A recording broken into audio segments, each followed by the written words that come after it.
سلام بر دوستان عزیز و همراهان جان. امروز 29 سپتامبر، روز لایو کاریزماست، روز جامبوریتسا.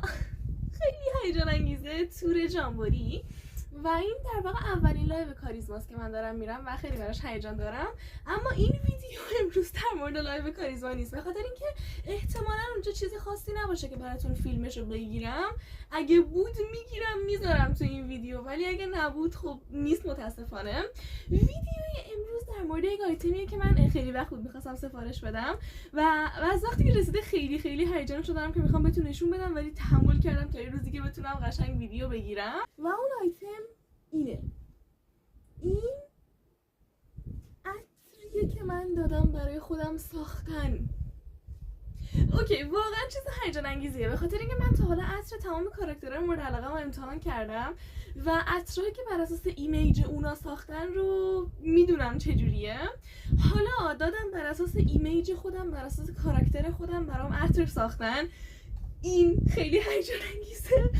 قرار بود این کادوی تولدم برای خودم باشه در واقع، ولی گفته بودن که مثلا 2-3 هفته طول میکشه. من زودتر سفارش دادم و به جای اینکه 3 هفته طول بکشه 2 هفته طول کشید، زودتر رسید و کادوی زود هنگام خودم به خودمه. حالا میخوام اینو با هم دیگه امتحان کنیم. خیلی تحمل کردم که خودم تنها اینو امتحان نکنم و بذارم توی ویدیو امتحان کنم، ولی صادقانه بگم یه بار بازش کردم و نامه‌ای که توش بود رو خوندم و خیلی هیجان زده شدم.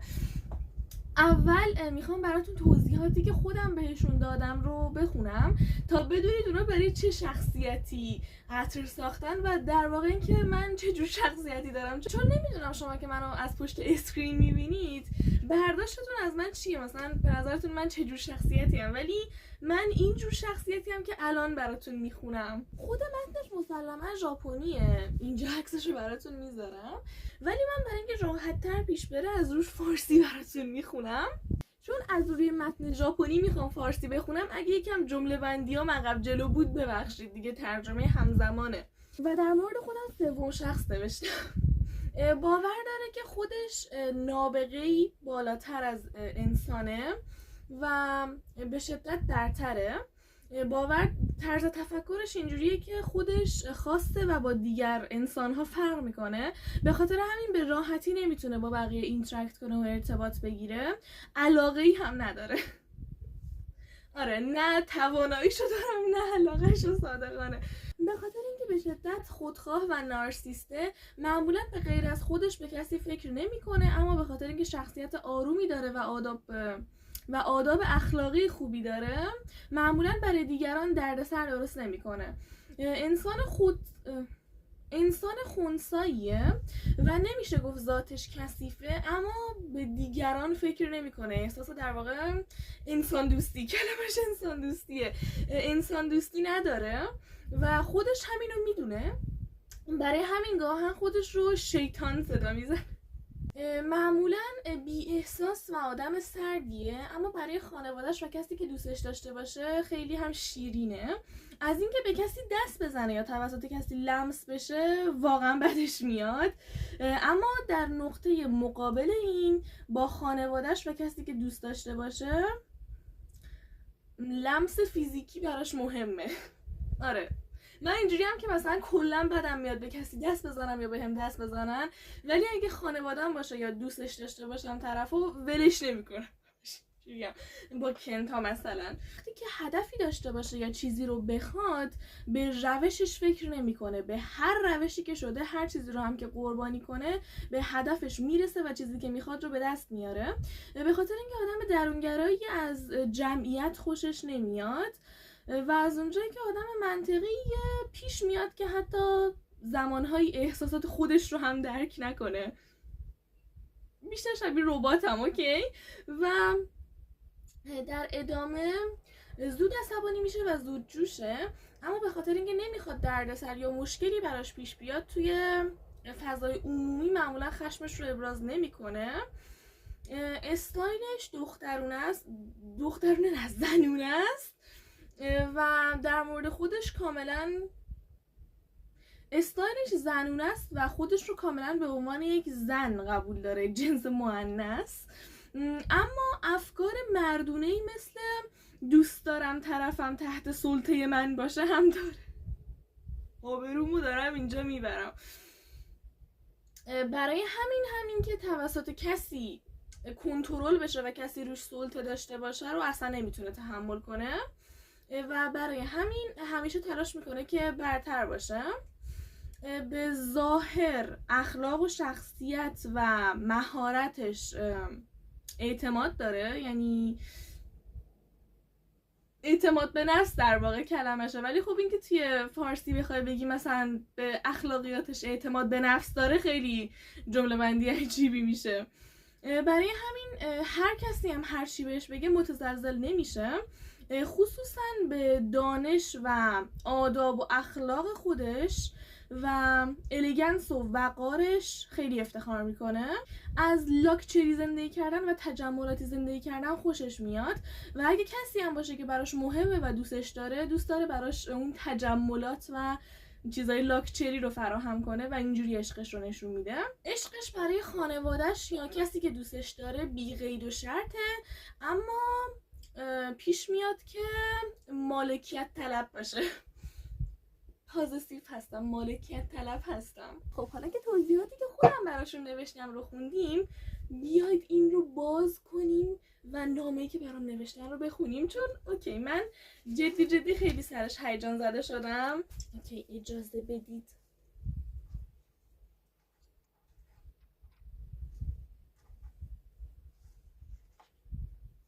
خیلی قشنگ، خیلی خوشگله. بعد این خطش معمولا توی اطراف فرق میکنه و اینکه مال من قرمز و سبزه رو خیلی دوست دارم و یکم این پایینش یه ذره به طلایی میزنه فکر کنم، ولی بیشتر سبزه. توی دوربین نمیدونم چجوری میفته که قرمز و سبزه رو خیلی دوست دارم. خیلی عجیب، دقیقاً رنگ استایلم و رنگ مورد علاقمه.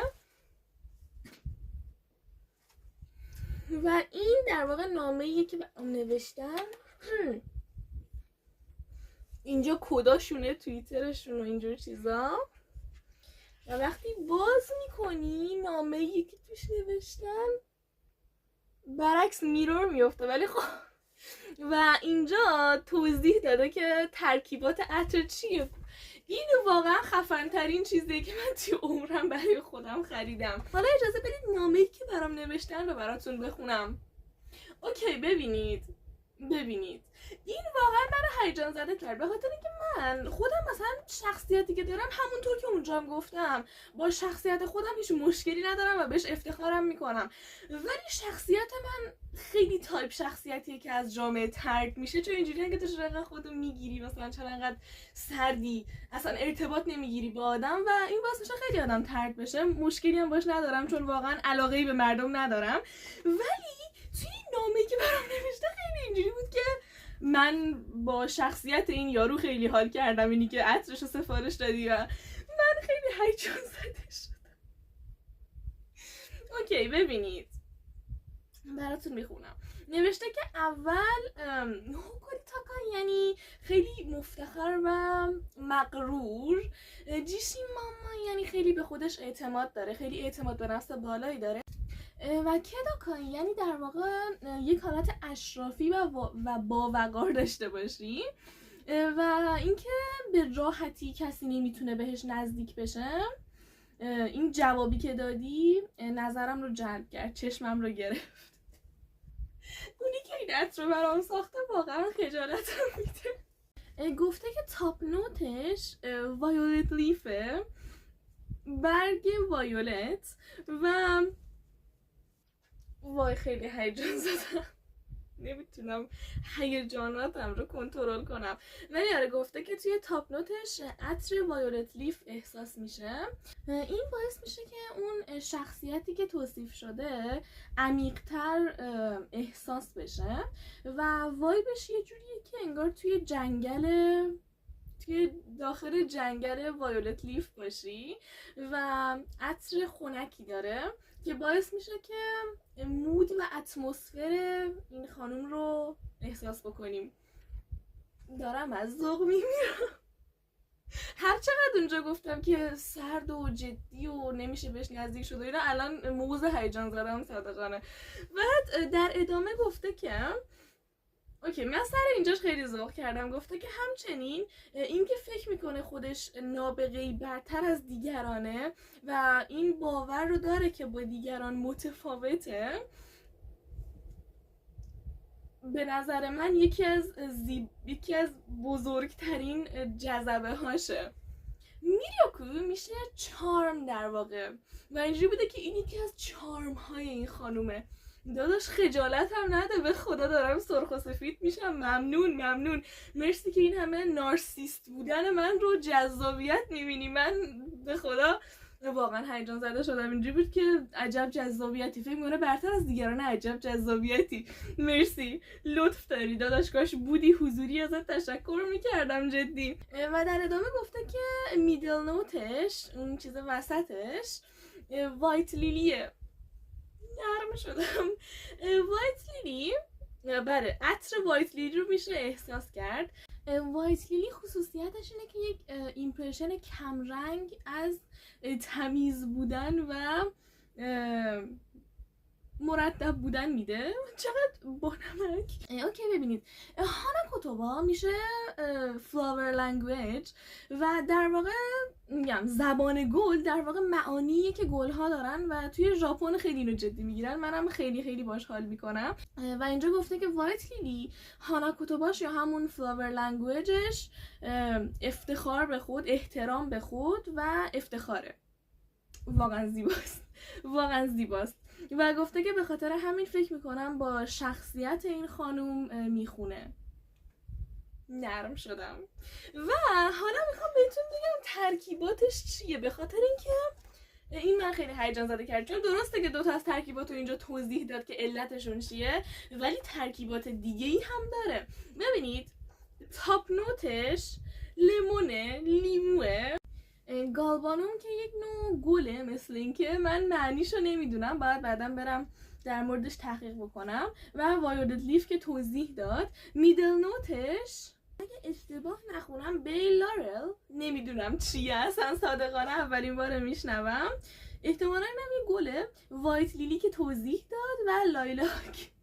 من از اسم لایلاک خاطره خوشی ندارم ولی فکر کنم گلش بد نباشه. بعدن آمار همه این گلارم در میارم. لست نوتش خیلی منو هیجان زده کرد به خاطر اینکه ماسک داره. That's just so nice. به خاطر اینکه ماسک یکم مردونه است و اینکه لست نوتش یکم ماسک داشته باشه. میگم من خودم رو زنونه تصور میکنم، منظورم اینه که از استایلم میفهمید، ولی ذره مردونگی هم همیشه در من بوده بعضی اوقات که یه حالت میدونید. و وایت جاسمین سفید، یاسمن سفید، خیلی دوست داشتم ترکیباتش رو. برای همین واقعا اینکه تا حالا امتحانش نکردم از وقتی که رسیده و نگه داشتم برای ویدیو، کار خیلی شاقی بوده. میخوام الان امتحانش کنم و لایو کاریزما رو که دارم میرم با عطر خودم برم. واقعا هیجان انگیزه. باورم نمیشه بالاخره یک روزی اومده که دادم عطر خودم رو برام ساختن. واقعا هیجان انگیزه. اینجا هم توضیحاتش رو نوشته، باز توضیحات شرکت و این چیزا رو. خیلی استرس دارم اگه بوشون چیزی نباشه که من خوشم بیاد چی، به خاطر اینکه عطر برای من کلا چیز خیلی مهمیه. رایحه یکی از نوامیس منه، واقعا ناموس من محسوب میشه. سر عطرهای کاراکترام همیشه استرس داشتم که وای خدایا مثلا من اگه عطر کنتا رو دوست نداشته باشم میخوام چیکار کنم. حالا سر عطر خودم هم همینم، دادم برام ساختن اگه خوشم نیاد چی. ولی ترکیباتش خیلی بهتر از چیزی بود که خوشم نیاد. سرش چقدر بزرگه، هیچ چیز خاصی نمیشنوم وقتی اینجوری بو میکنم.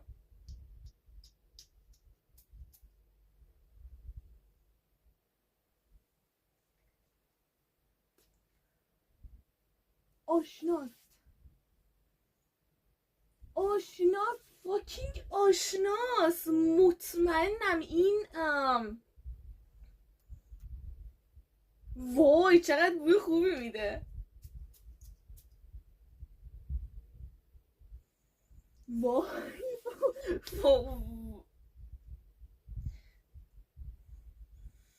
وای چه بوی خوبی میده. آشناست به خاطر اینکه خیلی شبیه رایحه مادرمه.